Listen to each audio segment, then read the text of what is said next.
Alors je sais que beaucoup d'entre vous sont anxieux en ce moment d'un éventuel démarrage de marché baissier sur Bitcoin et les crypto-monnaies. Dans cette vidéo, j'ai envie de passer en revue avec un petit peu de recul et de manière objective les éléments qu'il faut surveiller pour valider si nous allons entrer officiellement en marché baissier ou si on peut confirmer une reprise et un cycle étendu. Et je vous dirai également qu'est-ce que je compte faire et comment actionner finalement et gagner de l'argent, que ce soit dans un scénario baissier ou un scénario haussier. C'est parti!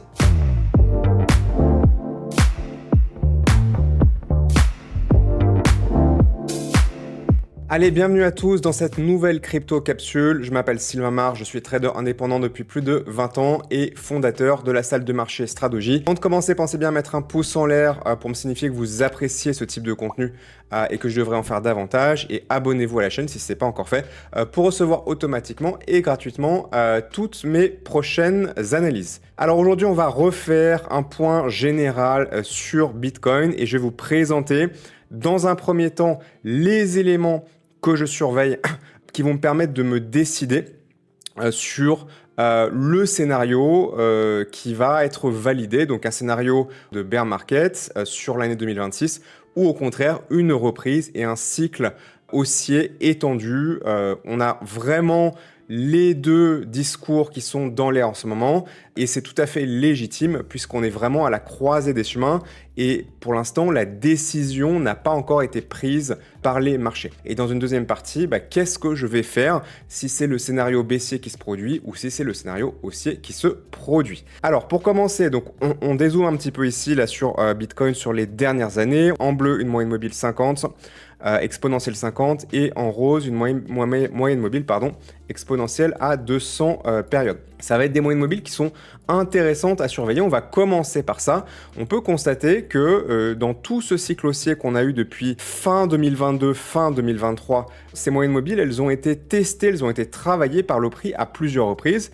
Une première fois ici, une deuxième fois ici, une troisième fois ici et une quatrième fois qui est en cours actuellement. C'est intéressant de voir que dans les trois scénarios précédents, nous avons eu un comportement qui est quand même relativement similaire. Ensuite, il y a un deuxième élément que je trouve intéressant, c'est le croisement des moyennes mobiles, donc de la moyenne mobile 50 qui passe sous la moyenne mobile 200. C'est très intéressant de noter que ça s'est produit dans les trois scénarios précédents de ce cycle et qu'à chaque fois, ça a marqué ou quasiment le point bas de la correction. Donc là, on voit bien que le moment du croisement, on atteint le point le plus bas de cette correction avant de repartir à la hausse. Ici, eh bien, c'est exactement la même chose. On était sur août 2024 avec un gros événement de liquidation qui était lié au carry trade sur le yen japonais. Et ça marque quasiment ou à quelques bougies près le point bas de cette correction avant de repartir à la hausse. De nouveau une troisième fois ici, où on était encore une fois à une ou deux bougies du point bas de la correction. Donc là, on voit que finalement, même si cette correction, on a l'impression qu'elle est longue et qu'elle est extrêmement pénible, en fait, si on compare aux corrections précédentes, elle n'est pas si longue que ça. On peut voir ici que du point haut au point bas, on avait 60 barres, donc 60 jours entre l'ATH et le point bas. Sur le deuxième scénario, c'était beaucoup plus long puisque le point haut avant correction était ici et le point bas avait été atteint 140 jours après. Dans la troisième situation, on avait eu encore quelque chose de relativement long. Le point haut avant la correction était ici et le point bas 80 jours après. Donc si on regarde la situation actuelle ici, finalement, on est à, pour l'instant, seulement 36 jours. D'accord ? Donc c'est pour l'instant une durée plus courte que dans les trois précédentes corrections. En termes d'ampleur de profondeur, on est aussi sur quelque chose de très similaire, voire même de moins important que les corrections précédentes. Ici, on avait une correction de 22-23%, ici une correction de 33%, ici une correction d'environ 31%, et sur celle-là, pour l'instant, on est à seulement 21%. Pour revenir à notre croisement, donc on peut voir que sur la situation actuelle, on n'a pas encore croisé les moyennes mobiles. On en est très proche, ça pourrait arriver. Et ça va d'ailleurs très certainement arriver dans les prochains jours, peut-être à la fin de la semaine. Et voilà, on voit qu'on n'a même pas encore atteint ce point-là qui avait marqué précédemment, à quelques jours près, le point bas de la correction. L'autre chose qui est intéressante aussi, si on regarde uniquement l'action du prix, c'est que nous avons eu donc une baisse sous la moyenne mobile 200, un retest, puis de nouveau on va enfoncer un peu plus bas que le support qui avait été créé pour vraiment créer un effet de panique, de chasse au stop et de capitulation. On peut voir qu'on l'a eu ici. On l'a eu également ici, donc une première clôture, poussée sous la moyenne mobile de 200, une remontée et puis de nouveau une capitulation ici pour faire peur à tout le monde avant de repartir à la hausse. Et ici, on l'a eu une troisième fois, on l'a eu encore une fois systématiquement dans les scénarios précédents, une baisse sous la moyenne mobile de 100, une remontée haussière pour faire croire à tout le monde que ça y est, on est sorti du bois, et puis on repart sous le support. Donc on peut voir ici que pour l'instant, c'est un petit peu ambigu. Est-ce qu'on l'a déjà eu ou est-ce qu'on va l'avoir? On pourrait considérer qu'on a eu ici une légère baisse sous la moyenne mobile de 100. Donc on a créé ce fameux support. On est remonté un petit peu pour faire croire à tout le monde qu'on était déjà sorti d'affaires. Et puis on vient ensuite travailler sous ce creux-là et sous le support pour faire peur à tout le monde avant de repartir. Donc ça, c'est la première grille de lecture. Moi, je ne suis pas très à l'aise avec cette grille de lecture, tout simplement parce qu'on n'a pas encore croisé ces moyennes mobiles et d'une manière générale, on est à seulement 36 jours depuis le point haut précédent et on voit bien que dans les corrections précédentes, ça va durer beaucoup plus longtemps. Donc je suis un petit peu mal à l'aise avec l'idée de me dire qu'on est déjà venu tester la résistance des détenteurs pour les faire capituler avant de remonter. L'autre chose qui me met un petit peu mal à l'aise avec ça, c'est qu'on tient pour l'instant sur ce support qui est à environ 98 000 $, qui est assez costaud, assez puissant et qui avait marqué un point bas ici. Voilà. Donc on voit qu'on est revenu rebondir sur ce support ici qui est finalement très proche des 100 000 $. Et ça me met aussi un petit peu mal à l'aise puisque j'ai l'impression que tant qu'on n'est pas venu tester ça, il y a encore finalement trop d'espoir dans le marché qu'on reparte à la hausse et peut-être qu'il faut encore un petit peu plus de désespoir quelque part d'aller chasser les derniers stops, les dernières positions avant de repartir. Donc on a plusieurs éléments ici qui moi me laissent penser qu'on n'a pas encore réalisé le dernier mouvement baissier en cas évidemment de reprise haussière. Il faudrait à minima avoir justement ce retest-là et étant donné la durée de correction qui est encore faible, le croisement des moyennes mobiles qui n'est pas encore atteint, le fait qu'on ait un support assez important ici qui n'a pas encore été testé, moi ça me laisserait plutôt penser qu'actuellement on pourrait être dans ce scénario-là, dans quelque chose qui ressemble plutôt à, là c'est la vraie poussée sous la moyenne mobile 50, là on était juste sur un demi-test, on est en train de faire la remontée haussière et là on vient tester un moment critique. Et c'est là où ça va être intéressant. Si là, on a un rebond fort et qu'ensuite, on reconstruit à la hausse, alors je vais commencer à être extrêmement confiant sur le fait qu'on va aller sur un cycle étendu et qu'on va retravailler le plus haut historique des 126 000 $ pour aller plus haut en 2026. Et si au contraire, au lieu d'avoir ça, eh bien, on a ici un test mais un rebond qui échoue contre ce support qui se transforme en résistance et qu'on commence à repartir plus bas, là, ça va commencer à être très très compliqué pour envisager qu'on était simplement dans une correction intermédiaire de cycle. Donc voilà finalement, moi, cette zone et ces scénarios que je vais observer dans les prochains jours, voire dans les prochaines semaines, pour commencer à me décider sur la marche à suivre et si je me mets en mode reprise haussière ou si je me mets en mode continuation baissière. Donc qu'est-ce que ça veut dire maintenant? Donc deuxième partie de la vidéo, je vous ai dit maintenant qu'on a un petit peu identifié la situation dans laquelle on est et les éléments que je surveille. Qu'est-ce que je vais faire? Quel est mon plan d'action finalement selon si l'un ou l'autre de ces scénarios se produit?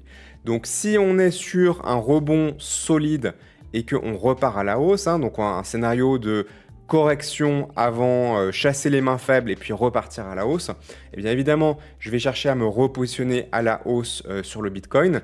Et dans la foulée de ça, très probablement que je vais me réintéresser à nouveau aux altcoins. Parce que dans un scénario comme ça, évidemment, les altcoins qui ont beaucoup souffert ce cycle pourraient avoir une revalorisation à la hausse particulièrement importante. Alors, pas toutes les altcoins. Je pense que de plus en plus, on va être sur un marché qui est très sélectif. Certaines altcoins qui ont une valeur intrinsèque vont pousser, les autres ne vont aller nulle part, alors que dans les cycles précédents, on avait des alt seasons où tout montait en même temps. Moi, je pense que plus ça va aller et plus il va y avoir une différenciation entre les bonnes altcoins des mauvaises. On dit il y a le bon chasseur.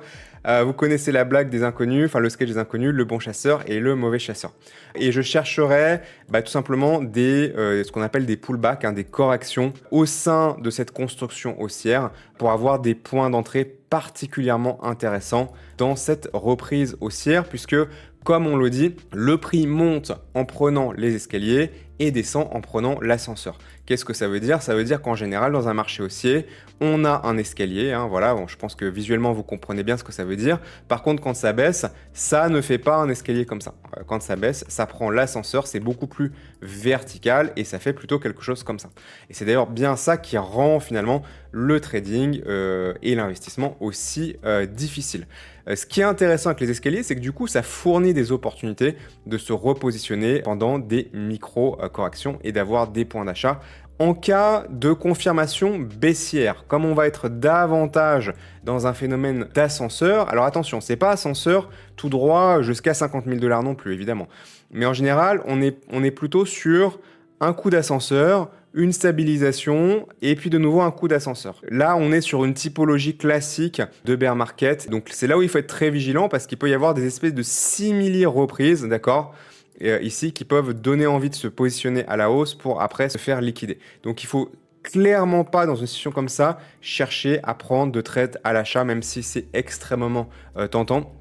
Il faut simplement attendre des moments où les supports cassent. Voilà. Donc là, on a un support qui casse.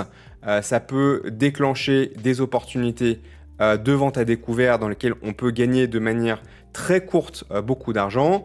Là, de nouveau, potentiellement, là, dans la petite représentation schématique que j'ai fait, un gros support qui casse et on refait un nouveau coup d'ascenseur en ayant conscience que ces zones-là, elles sont très courtes en durée et il faut entrer rapidement et sortir rapidement. Voilà. Il ne faut pas chercher à être dans un suivi de tendance et à surfer une tendance baissière pendant une durée très longue. Ça ne marche pas comme ça.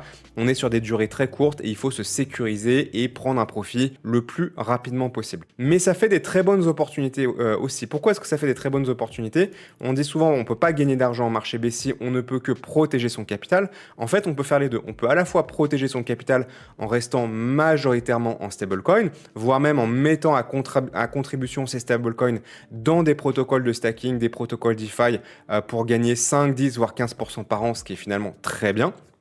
Donc ça, c'est un moyen de gagner de l'argent et on peut cumuler ce gain-là avec des opérations un petit peu commando quand il y a des flushs, voilà, des mouvements de panique baissière très verticale dans lesquels vous allez à la fois gagner des bitcoins puisque si le prix du bitcoin baisse et que votre capital est stable, vous avez plus de bitcoins, ce qui est finalement très intéressant pour quand on aura une reprise.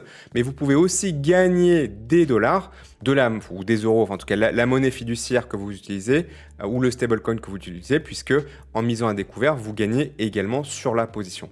Donc c'est des moments qui sont très courts, très violents, dans lesquels vous pouvez gagner à la fois votre contrepartie et de l'actif, et les deux en même temps. Dans ces cas-là, on gagne sur les deux tableaux et on se retrouve dans une situation en fin de bear market où on a à la fois plus d'actifs sous-jacents, plus de collatéral et on est dans une situation qu'on appelle de life changing, c'est-à-dire qui peut changer de votre vie financière pour vous repositionner ensuite quand ça repart à la hausse. Donc j'ai pas dit que c'était facile, j'ai pas dit que c'était sans risque, mais voilà comment on peut travailler dans ces deux scénarios-là et évidemment à la fois sur la salle de marché Stradogy et à la fois sur la plateforme d'investissement automatisée Palantex, on peut vous aider évidemment à travailler ces différents scénarios. Je vous rappelle que les liens sont en description. Pensez bien à mettre un pouce en l'air si vous appréciez ce type de contenu pour me signifier et me motiver pour le fait d'en faire plus régulièrement. Abonnez-vous à la chaîne si ce n'est pas déjà fait pour recevoir automatiquement et gratuitement mes prochaines analyses crypto capsules. Si vous avez des questions ou des sujets